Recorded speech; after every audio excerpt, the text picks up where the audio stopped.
Bien, vamos ahora a leer en Efesios capítulo 1. Hemos leído todo el capítulo antes y ahora vamos a leer de nuevo. Vamos a leer el versículo 22 y 23 solamente. Efesios 1, 22 y 23.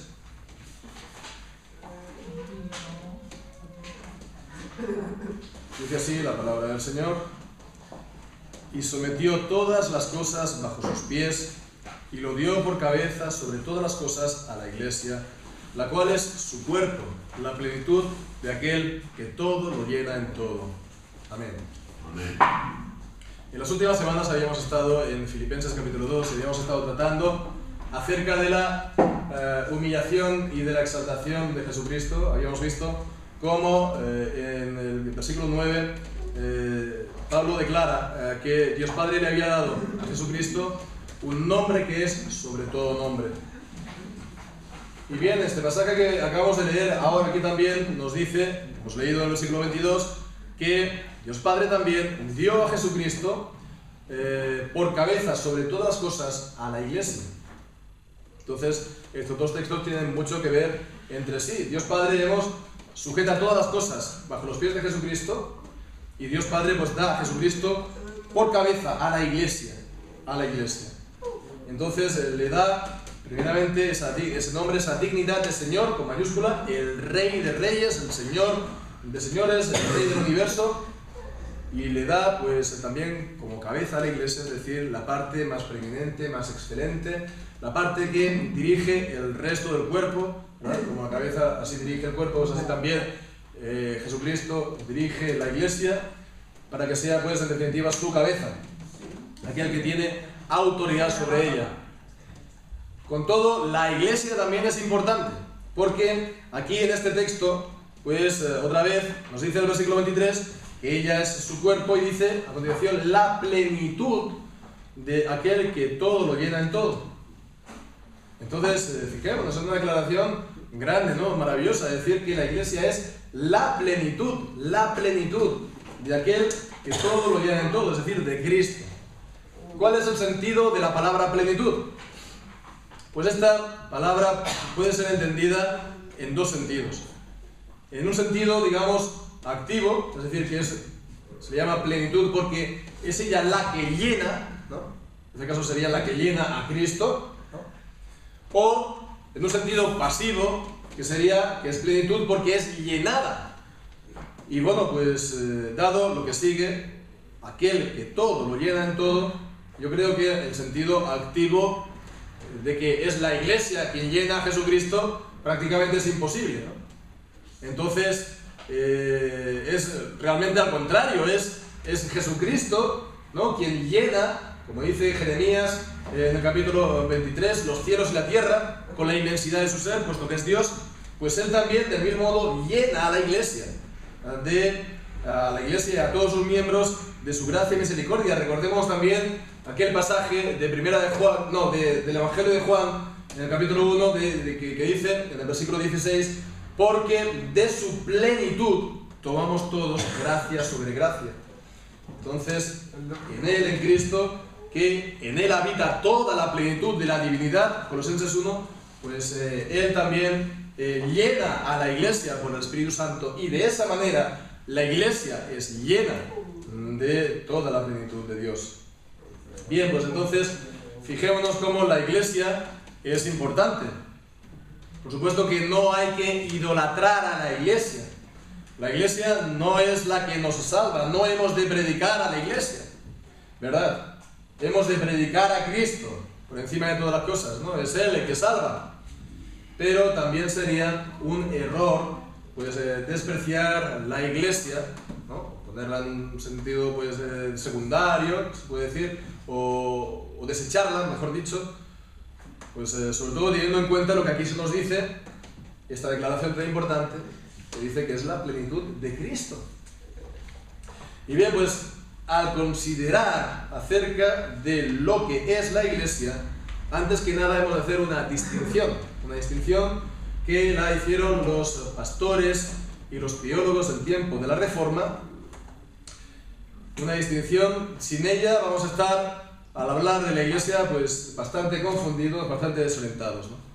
Y esta distinción es la que nos encontramos en las confesiones de fe de la Reforma, sobre todo en la confesión de fe de Westminster, aprovechando que tengo aquí unos cuantos ejemplares. Vale, unos cuantos ejemplares. Pues en el capítulo 25, allí se nos dice, en el primer párrafo y del segundo párrafo, dice la Iglesia Católica Universal, que es invisible, y en el segundo párrafo dice la Iglesia visible. Entonces vemos es la distinción entre la Iglesia invisible y la Iglesia visible. Entonces, en base a la palabra de Dios, pues entonces podemos decir que la Iglesia es a la vez invisible y visible, y que no se tratan de dos iglesias distintas o separadas, o que cada una va por su lado, sino que hemos de ver a la Iglesia a la vez como invisible y visible. Entonces, hay que tener en cuenta que esta distinción, por supuesto, no es que sea del todo bien vista o que sea del todo popular, ¿no? No lo ha estado nunca y tampoco creo que lo esté hoy en día, más allá de los ambientes reformados. Entonces, por una parte, la Iglesia romanista. Entonces ella la rechaza por completo. Para ella, la única iglesia que existe es la Iglesia visible, y esta Iglesia visible es la única la que está sometida al Papa de Roma. Solamente esa es la única iglesia. Pero por otra parte, esta distinción tampoco gusta a muchos evangélicos. Cuando yo era bautista, por ejemplo, tampoco pues la tenía bastante bajo sospecha. Creía que eso era pues una especie de pues no sé, de excusa para mantener el bautismo infantil y para de esta manera evitar que las iglesias fueran plenamente bíblicas, ¿no? Como pues suelen decir los bautistas. Evidentemente pues estaba equivocado con ello, estoy contento de poderlo decir ahora, pero también es verdad que con el tiempo hay que decir que muchas veces esta distinción entre la iglesia visible y la iglesia invisible, por parte de aquellos que creemos en ella, pues no está del todo bien explicada, ¿no? De manera que se nos pueda entender bien, y que de esa manera pues se da pie a los demás, a los que la critican, ¿verdad? Entonces se les da alas en ese sentido. Por ejemplo, pues están aquellos que son tan espirituales que para ellos la única iglesia que existe es la invisible, y después la iglesia visible como que no existe, que no tiene ninguna importancia. O también están aquellos otros, ¿no?, que utilizan esta distinción a lo mejor pues para justificar el grado de dispersión o de desunión del protestantismo en infinidad de denominaciones. O también estaría aquellos, peor aún, que la utilizan para justificar el ecumenismo, y en particular con Roma, ¿verdad? Bien, pues por ello no solamente es importante afirmar esta distinción, la iglesia invisible, ¿verdad?, sino también la relación que guarda, la relación que tiene con la iglesia visible. Y es lo que con la ayuda del Señor vamos a estar intentando hacer esta tarde. Entonces, retomando aquí el texto, en el versículo 23, esta declaración cuando dice la cual es su cuerpo. La iglesia es su cuerpo. Y es importante entonces pues tomar esto, tener claro que se trata, aquí se está hablando primeramente de la iglesia invisible, el cuerpo de Cristo, la iglesia invisible. ¿Por qué esto? Pues primeramente por el uso mismo de esta, digamos, imagen o ilustración para hablar de la iglesia, ¿no?, como cuerpo de Cristo. Entonces Cristo la cabeza, la iglesia, pues su cuerpo, ¿no? Claro, la cabeza y el cuerpo están unidos, ¿no? Entonces esta imagen lo que habla es de la unidad de Cristo y de la iglesia. Entonces es una unión, los creyentes están unidos a Cristo de una manera viva, real, personal, espiritual. Y pasa como en el matrimonio, ¿no? El matrimonio dice la palabra de Dios en Génesis 2, en Efesios 5, que al unirse el matrimonio ya no son más dos, sino son una sola carne. Una sola carne. Pues de esta misma manera, en el pacto de gracia, pues Jesucristo y su iglesia ya no son más dos, sino que están unidos, ¿verdad? En 1 Corintios se nos dice que aquel que se une al Señor, un espíritu es con él. Bien, pues entonces ya son uno. Los creyentes son de Cristo. Y Cristo es de los creyentes, como dice Cantares capítulo 2, versículo 16. Amados míos, yo soy de Él. Entonces, todo lo que es de los creyentes es de Cristo, porque Cristo los ha asumido. Cristo también incluso tomó sus pecados, murió por ellos, para que ellos pudieran tener ahora, en el presente, la paz y el perdón del Señor, y futuro, y tener esperanza para el futuro. Entonces, esto sí que es un matrimonio feliz, ¿verdad? El de Cristo con su iglesia. El de Cristo con su iglesia. Cristo entregándose a su iglesia para que Él también después tenga la autoridad sobre ella como cabeza. Entonces, bien. Entonces la pregunta ahora, podemos hacernos unas cuantas preguntas a partir de todo esto. La pregunta entonces es decir, bueno, ¿con quién está Cristo unido de esta manera? Así, con todos y cada uno de los hombres, de alguna u otra manera, un poco difusa, en una u otra religión, tal como enseña la Iglesia romanista desde Vaticano II hasta ahora, y tras ella también hay que decir bastantes evangélicos, tal vez cada vez más. Pues es evidente que no, porque los que no tienen a Cristo están, dice la palabra, que están en el mundo, están en sus pecados, y entonces no tienen a Cristo en absoluto, no están unidos a Cristo, ellos están en tinieblas. Ellos están, como dice en Mateo capítulo 7, en el camino espacioso. Ancho es el camino y espacioso que lleva a la condenación. Es el camino del mundo. Por ahí andan todos los que no tienen a Cristo. Entonces, como hemos dicho, Cristo está unido solamente con su pueblo, solo con su iglesia. Bien, pues entonces ahora otra pregunta. Entonces, Cristo está unido así con todos y cada uno de los que tienen el nombre de cristiano, o de los que han sido bautizados, o con todos y cada uno de los miembros de una iglesia, o con todos y cada uno de los que han profesado fe incluso en las iglesias evangélicas. Bueno, pues entonces tenemos que decir que es evidente que no. Es evidentemente que no. ¿Por qué? Segunda de Tesalonicenses capítulo 3 versículo 2 dice Pablo, no es de todos la fe. No es de todos la fe. Y dentro de la iglesia mismo no hay esto. Nos encontramos muchas veces de gente que tiene el nombre de cristianos y que incluso han hecho profesión de fe, sí, pero ellos sostienen herejías destructoras en puntos importantísimos de la palabra de Dios, o que están viviendo abierta y escandalosamente en pecado, o que viven en amistad y en compañerismo y en comunión con el mundo, y nos dice la palabra de Dios que aquel que quiera ser amigo del mundo se constituye en enemigo de Dios, o aquellos incluso que han llegado a renegar de Cristo, aquellos que dice Hebreos capítulo 10 versículo 29, que han pisoteado al Hijo de Dios y que han hecho afrenta al Espíritu de gracia, y que también han tenido por inmunda la sangre del pacto en la cual han sido santificados. Entonces están estos unidos a Cristo en esta unión espiritual, forman parte de ese cuerpo místico del Señor Jesucristo. Pues es evidente que no. En 2 de Corintios capítulo 6, versículos 14 y 15, vemos allí que es imposible, que Cristo no puede estar unido con las tinieblas. Nos dice: ¿qué compañerismo tiene la justicia con la injusticia? ¿Qué comunión la luz con las tinieblas? ¿Qué concordia Cristo con Belial? ¿Qué parte el creyente con el incrédulo?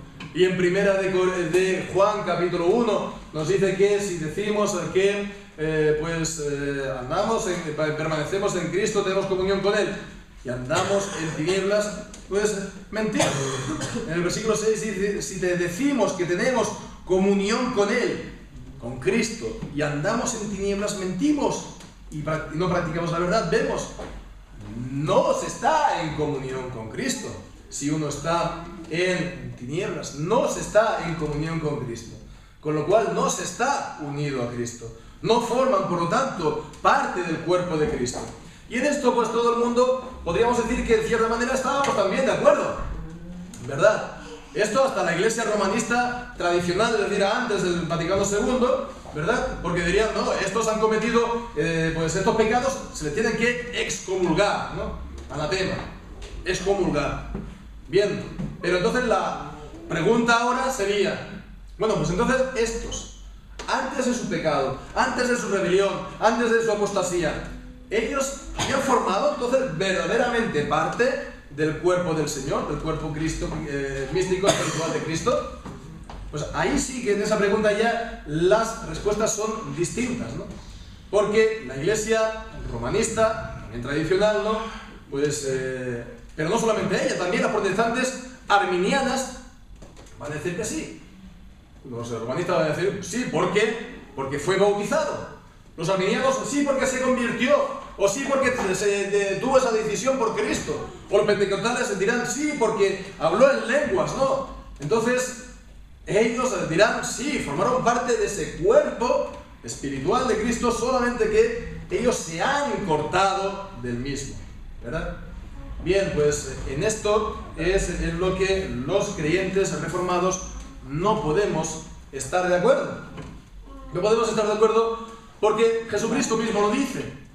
Jesucristo mismo lo dice en Mateo capítulo 7, el final del Sermón del Monte, y está hablando de aquellos que habían pues hecho muchos milagros en su nombre, o habían profetizado incluso. Entonces dice, pero ellos no habían guardado su palabra, ellos se habían revelado. ¿Y qué dice entonces en el versículo 23? Dice, nunca os conocí, apartaos de mí, hacedores de maldad. Y no podemos tampoco, pues, estarlo, como dice en Romanos 9:6, porque no todo Israel es Israel. Bueno, así tendría que estar realmente traducido este texto. No todo Israel es Israel. Es decir, que no todo aquel que forma parte del pueblo de Dios, a la vista, pues realmente es pueblo de Dios. No todos son verdaderos israelitas los que están en el pueblo de Israel. Entonces, no podemos tampoco estarlo, porque eso significaría que los propósitos de Dios en cuanto a la salvación pueden cambiar. Pero Dios es inmutable, Dios no cambia, y los propósitos de Dios son inmutables igualmente. Y su propósito y su decreto no puede cambiar. Y nos dice de esta manera en Romanos 11:29, irrevocables son los dones y el llamamiento de Dios. Irrevocables. Aquello que el Señor, a lo que el Señor llama, y si el Señor da el don de la salvación, eso es irrevocable. Entonces sí, la palabra de Dios es clara en esto. Nos dice en Romanos capítulo 8, y vamos a ir a leer también en los versículos 29 y 30, acerca de estos propósitos de salvación. Nos dice, porque a los que antes conoció, fijémonos, acordémonos lo que decía Jesús en Mateo capítulo 7, versículo 23, nunca os conocí. Y aquí dice, a los que antes conoció, a los que conoció de antemano, dice, también los predestinó para que fuesen hechos conformes a la imagen de su Hijo, para que Él sea el primogénito entre muchos hermanos. Y a los que Él predestinó, a estos también llamó. Y a los que llamó, a estos también justificó. Y a los que justificó, a estos también glorificó. Entonces vemos, los planes y los propósitos de Dios de salvación no pueden frustrarse, porque están basados en su elección eterna, y esta siempre se cumplirá. Ninguno de los elegidos y de los predestinados en Cristo se perderá. Ninguno que haya sido, por lo tanto, realmente miembro del cuerpo de Cristo se perderá, sino que será al final salvo con salvación eterna. Entonces, por eso, los reformados no diremos que los que han pecado de esta manera, pues ellos formaban parte del cuerpo místico o invisible del Señor Jesucristo, pero que por su pecado se han cortado del mismo. Lo que vamos a decir es que ellos sí que formaban parte de la iglesia visible, como entidad visible. Incluso sí que ellos formaban parte del cuerpo de Cristo, pues como iglesia visible. Y que también ellos han sido cortados por su pecado de la iglesia visible, ¿verdad? Pero lo que diríamos es que nunca han formado parte de ese cuerpo invisible de Cristo, que son pues formados por todos los verdaderamente elegidos, predestinados en Cristo.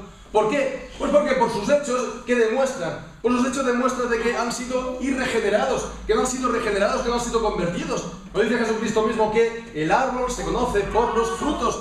No da un buen árbol un mal fruto, ni un buen árbol da un mal fruto. Por los frutos se conoce el árbol. Entonces, si uno da ese fin, pues entonces uno se da cuenta de que en realidad es que es un mal árbol. Nunca había sido verdaderamente nacido de nuevo, nunca había sido por lo tanto convertido. Entonces, así pues, él se ha manifestado así con el tiempo. Entonces, pues están, por lo tanto, apartados del cuerpo de Cristo, al cual habían pertenecido, digamos, exteriormente, pero no real e interiormente, no real y espiritualmente. Entonces están pues bajo la maldición de Dios, y si no se arrepienten, pues su fin último va a ser pues la condenación eterna. Bien, pues como vemos, el concepto de iglesia invisible pues proviene sobre todo de considerar la iglesia desde el punto de vista de la elección y predestinación de Dios. No es de extrañar, por lo tanto, que la iglesia romanista o los arminianos pues rechacen este cuerpo invisible de Cristo. ¿Por qué? Porque ellos rechazan también la enseñanza bíblica de la elección y de la predestinación. Pero fijémonos que aquí, en Efesios capítulo 1, que hemos leído anteriormente, es el punto de vista, el enfoque de Pablo, ¿verdad?, al hablar de la iglesia. Porque leemos en los versículos del 3 al 5, leemos: bendito sea el Dios y Padre de nuestro Señor Jesucristo, que nos bendijo con toda bendición espiritual en los lugares celestiales en Cristo, dice, según nos escogió en Él antes de la fundación del mundo, para que fuésemos santos y sin mancha delante de Él en amor, habiéndonos predestinado, otra vez, para ser adoptados hijos suyos por medio de Jesucristo, según el puro afecto de su voluntad. También la predestinación en el versículo 11, cuando dice: en Él asimismo tuvimos herencia, habiendo sido predestinados conforme al propósito del que hace todas las cosas según el designio de su voluntad. Fue lo único que nos llevó a ser predestinados, el propósito de Dios, no las circunstancias, ¿verdad? Si nosotros íbamos a creer o no, sí o no, sino el propósito de Dios es lo que nos predestinó y los eligió en Cristo. Pero fijémonos que entonces la iglesia visible, es un cuerpo de Cristo, pues es amada por Dios Padre desde antes de la fundación del mundo. Y esto pues entonces sin prever nada en nosotros, es por su propósito en sí mismo, ni su fe ni su arrepentimiento, porque la fe y el arrepentimiento, nos dice el Nuevo Testamento, son dones de Dios, por lo tanto Él se propuso también darlos. Entonces fue simplemente por amor, puro amor, soberano amor, gratuito. Y fue entonces elegida y predestinada para ser dada a Jesucristo. Y bien, pues en el acuerdo eterno de salvación entre el Padre, el Hijo, en el Espíritu Santo, el pacto de salvación. Pero como nuestro Dios es trinitario, es un solo Dios en tres personas, pues entonces este cuerpo de Cristo, también esta iglesia invisible del Señor, participa de toda la vida de la Trinidad y por lo tanto también de cada persona de la Trinidad en particular. De esta manera también ella fue redimida por el Hijo, comprada por el Hijo, por su sangre, en particular pues por el derramamiento de sangre en el sacrificio por ellos, que es también lo que nos encontramos en este pasaje, el versículo 6 y 7, cuando dice: para alabanza de la gloria de su gracia, con la cual nos hizo aceptos en el amado, en quien tenemos redención, en quien hemos sido comprados y redimidos por su sangre, el perdón de los pecados según la riqueza de su gracia. Entonces esta es la iglesia por la cual Cristo murió y derramó su sangre para comprarla, ¿no? De la misma manera que también en Juan capítulo 17, la oración sacerdotal de Jesucristo dice que es por ellos por los que ora. Dice: no oro por el mundo, versículo 9, sino por los que tú me diste, por ellos sí que oro. Está hablando de los apóstoles. Y después en el versículo 20 dice: de aquellos que han de creer en mí por la palabra de ellos, por todos los creyentes. Versículo 20: mas no ruego solamente por estos, sino también por los que han de creer en mí por la palabra de ellos. Bien, pues entonces es por los que Jesucristo está orando también e intercediendo como su sumo sacerdote. Entonces, esta iglesia, por último, también es la que ha recibido el Espíritu Santo. El Espíritu Santo los llamó eficazmente a la fe, a la comunión en Cristo, y que les ha dado entonces la fe y el arrepentimiento para que sean salvos. Y el Espíritu Santo los ha sellado, y dice en el versículo 13 aquí también: en Él también, en Cristo, habiendo oído la palabra de verdad, el Evangelio de vuestra salvación, y habiendo creído en Él, fuisteis sellados con el Espíritu Santo de la promesa. Dios ha puesto su sello, Dios ha puesto entonces su garantía de que así será, su marca sobre ellos, y su marca permanece, como nos enseña también Primera de Juan. Y a continuación dice que es el arras, versículo 14. Él es el arras de la herencia. Él es el pago, digamos, a cuenta. Él es el Espíritu Santo, la garantía de la salvación plena que ha de venir ahora. El Señor nos da ahora, por lo tanto, el Espíritu Santo. Y de esa manera, por lo tanto, Él es en nosotros el Consolador. Él es la presencia de Cristo en nosotros, es Cristo en nosotros, la esperanza de gloria. Y de esta manera somos los creyentes, y es la iglesia el templo del Espíritu Santo. Y como dice Efesios capítulo 2, versículo 22, morada de Dios, en quien vosotros también sois juntamente edificados para morada de Dios en el Espíritu. Bien, pues hemos visto entonces ahora pues esta naturaleza, sobre todo de la iglesia invisible. Y ahora pues lo que decíamos al principio, hemos de ver también esta relación que guarda con la iglesia visible.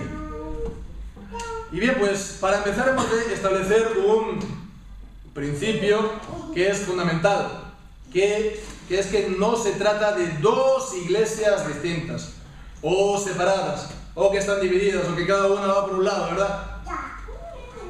La iglesia invisible y la iglesia visible las podemos distinguir, pero no las debemos separar o dividir.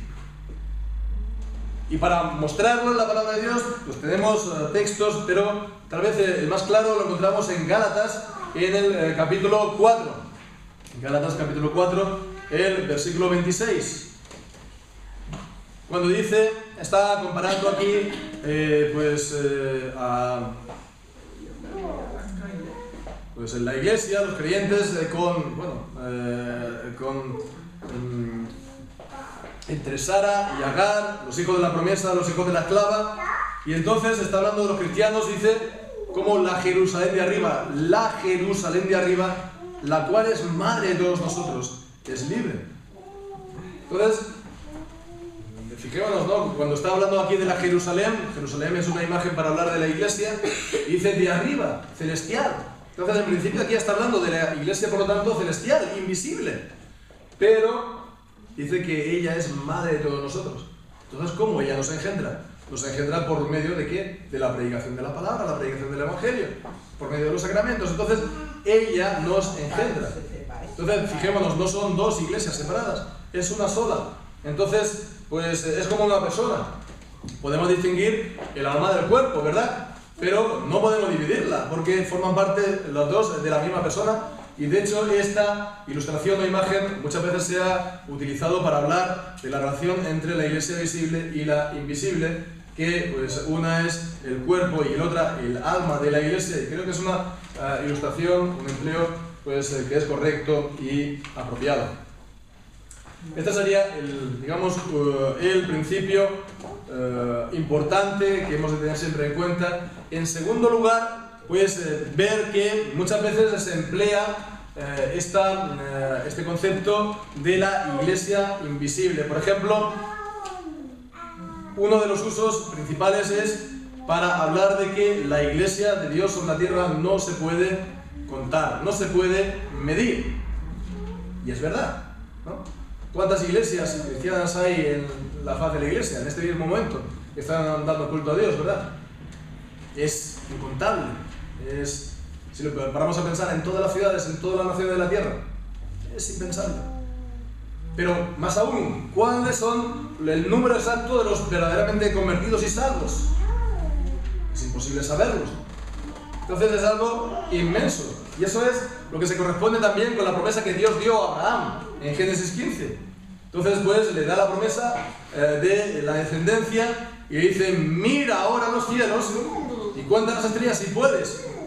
Podemos contar las estrellas en un día de verano, cuando está el cielo despejado, a lo mejor, bueno, en medio del campo y se ve pues, todo el cielo lleno de estrellas. Es imposible, ¿verdad? Pues dice: así será tu descendencia.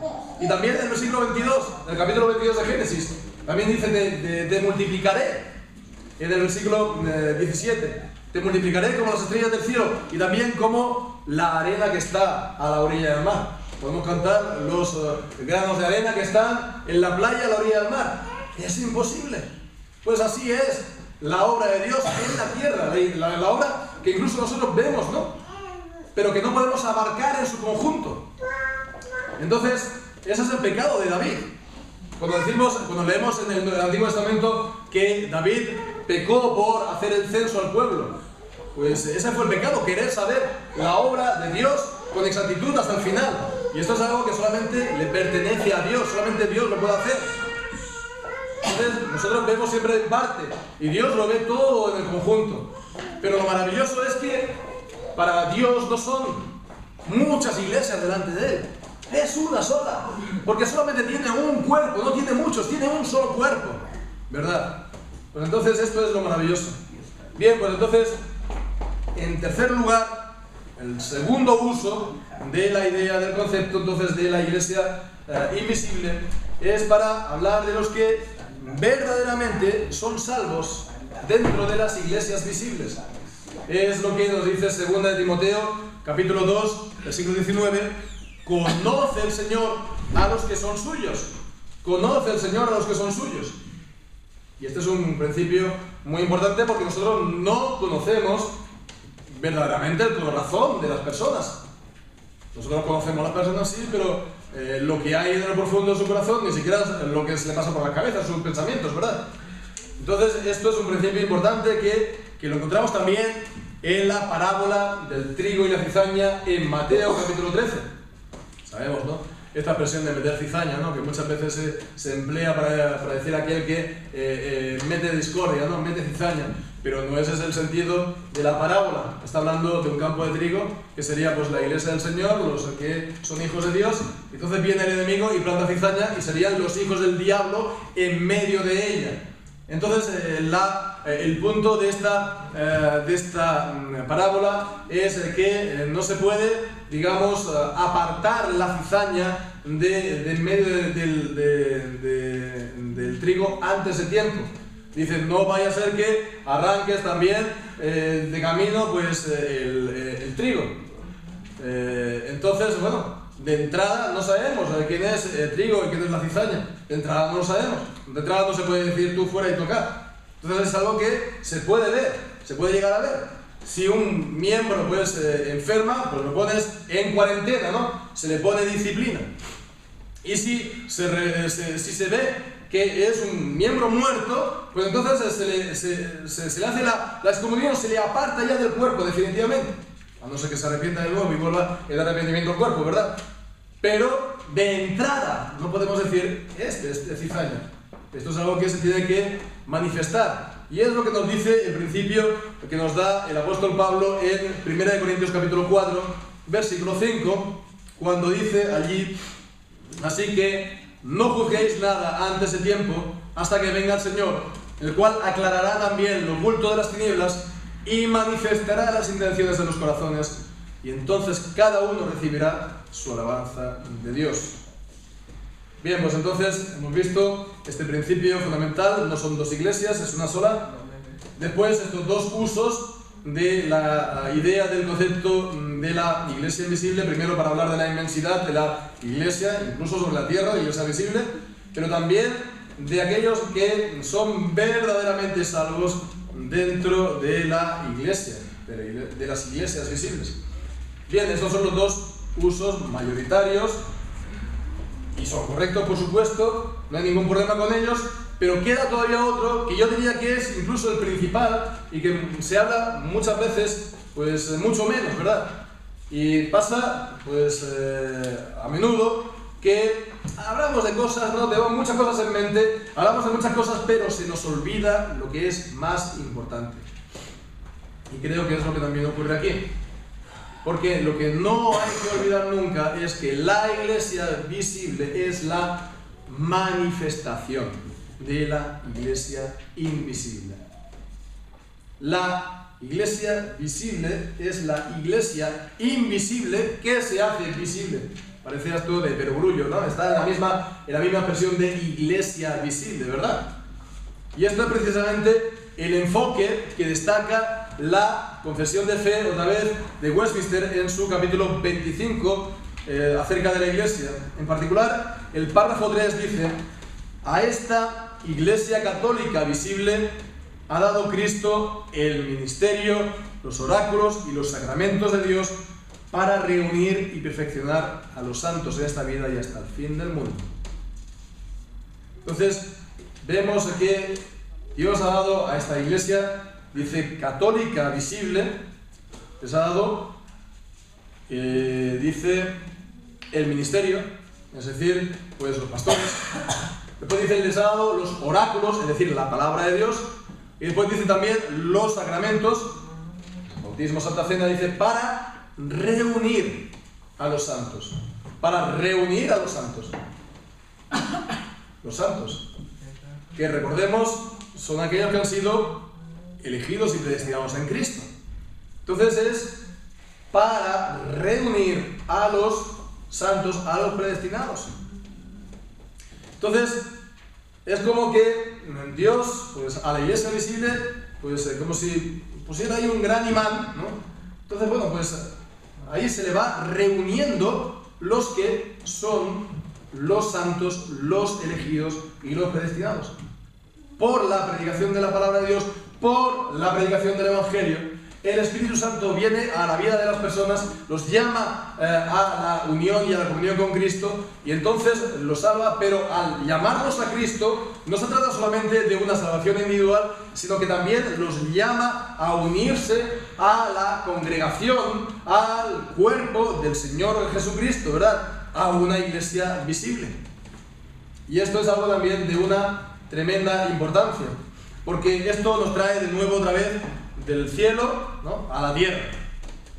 Entonces esto además nos dice a cada uno cómo tienen que ser las cosas, tanto a la iglesia como también a los creyentes. Esto por un lado para la iglesia. Aquí hay pues todo un programa, se puede decir, de reforma para el tiempo de hoy, de la iglesia, del mundo evangélico en particular. Porque la iglesia visible, primeramente, tiene que ser conforme el patrón y el modelo de la iglesia invisible. Moisés, cuando estuvo en el monte, ¿verdad? En Éxodo, por ejemplo, capítulo 45, en el versículo 40 dice que él tenía que hacer el tabernáculo conforme al modelo de lo que Dios le mostró en el monte.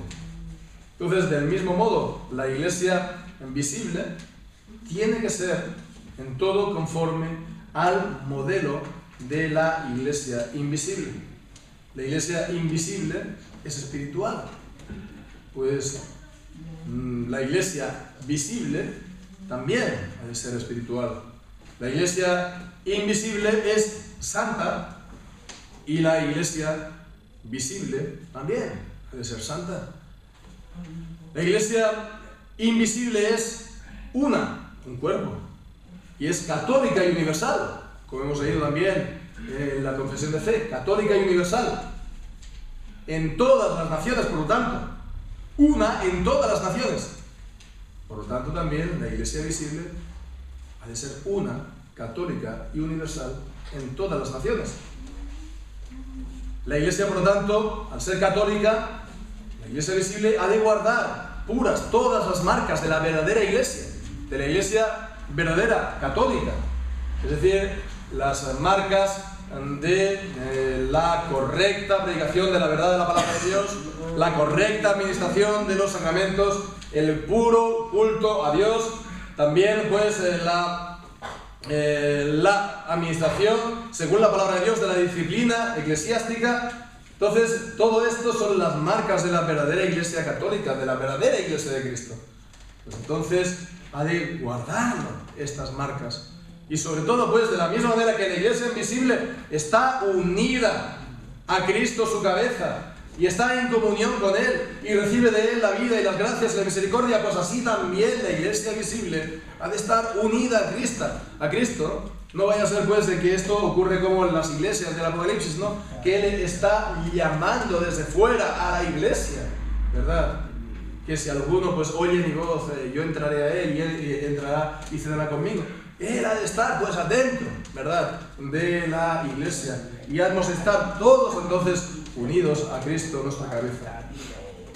Pero la doctrina de la iglesia invisible, hecha visible, también es de una enorme importancia para el creyente. Porque marca el deber al creyente de no congregarse en cualquier lugar. No congregarse en cualquier lugar, sino, pues, en la verdadera iglesia de Jesucristo. No congregarse en iglesias que hayan caído en apostasía. No congregarse allí donde se enseñan herejías. No congregarse allí donde, pues, la gente está rebelándose en contra de los mandamientos de la palabra de Dios, ya sea mandamientos que afectan al ámbito de la vida en general, ¿no?, del ámbito secular o del ámbito natural, como lo queramos llamar, ¿verdad?, el trabajo, la familia, etcétera, etcétera, pero también los que tienen a ver con el ámbito de la iglesia, ¿verdad? Entonces, el Señor ha dado unos mandamientos en su palabra y no podemos nosotros rebelarnos en contra de ellos. No se puede, entonces, uno, pues, reunirse y congregarse en esos lugares.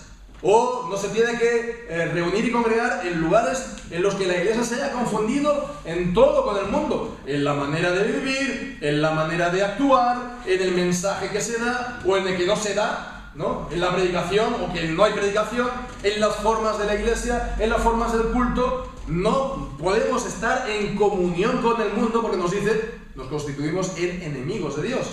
Entonces el deber de un verdadero creyente es que unirse a la verdadera iglesia, discernir la verdadera iglesia, ha de ver su mensaje, ha de ver su doctrina, su predicación, la manera de cómo se da el culto en ella, cómo, pues, se administra los sacramentos en ella, su vida como iglesia, la pureza de su culto y de su vida. Bien, entonces debe sumarse a ella, dejando también las iglesias falsas para reunirse con la iglesia verdadera, católica y universal de Jesucristo, que es la que Él instituyó. Porque la Iglesia Católica, por supuesto, no es la que está bajo el dominio del Papa. La Iglesia Católica somos nosotros, si es que mantenemos las marcas de la verdadera Iglesia. Y es esta la que ha de ser nuestra mayor preocupación en cuanto a la Iglesia. Muchas veces, pues, nos preocupamos, los evangélicos, en cuanto a la Iglesia, hacer esto y lo otro, pero nos olvidamos de lo más importante. Lo más importante es simplemente seguir siendo la Iglesia de Jesucristo y mantener, pues, las marcas de la verdadera Iglesia intactas entre nosotros. Por supuesto que ninguna iglesia es perfecta, como ningún creyente es perfecto, pero eso no quita que tenemos que intentar serlo con la gracia de Dios todo lo más que podamos. El Señor nos da su palabra, el Señor nos da el Espíritu Santo, nos llena, pues, de su Espíritu Santo y nos da la capacidad entonces para hacerlo. Y es Él quien nos transforma, es Él quien nos moldea, quien nos cambia. No somos nosotros que nos cambiamos a nosotros mismos, es Él quien lo hace en nosotros, por su palabra y por su Espíritu Santo. No decidimos nosotros, por lo tanto, no decidimos nosotros cómo tenemos que ser, ni, pues, a dónde tenemos que ir en nuestra vida, ni cuál es el camino que tenemos que recorrer para ser iglesia del Señor Jesucristo. Es Dios, el Espíritu Santo, quien lo decide. Él es el soberano. Su viento sopla de donde quiere y va a donde quiere, porque es el soberano. Pues así, simplemente, lo único que tenemos que hacer es dejarnos llevar por Él, porque Él sabe bien a dónde tenemos que ir. Y más aún, si el viento del Señor sopla, lo único que tenemos que hacer es, pues, desplegar bien las velas para ver si podemos avanzar cuanto más rápidamente posible el camino que nos queda por andar mejor. Pues bien, por todo eso, hermanos, pues tengamos este sentir en nosotros y sobre todo pues en este primero de año que estamos, pues tengamos el deseo que también tuvo Moisés en el templo, en el monte, cuando leemos en Éxodo 33 que dijo al Señor: Señor, muéstrame tu gloria. De la misma manera que la nube del Señor, la gloria de Dios llenó el tabernáculo, la nube del Señor llenó el templo de Salomón, de manera que los sacerdotes tampoco podían estar allí. Pues también queramos nosotros esto, que aquel que todo lo llena en todos, llene también durante este año de su presencia y de su gloria, pues la vida de la iglesia, esta iglesia que hemos visto a la vez invisible y visible, que es la del cuerpo de nuestro Señor Jesucristo. Y bien, pues teniendo este deseo sincero en el corazón y esta oración en nuestros labios, el Señor pues no dejará de cumplirlo. Que así sea.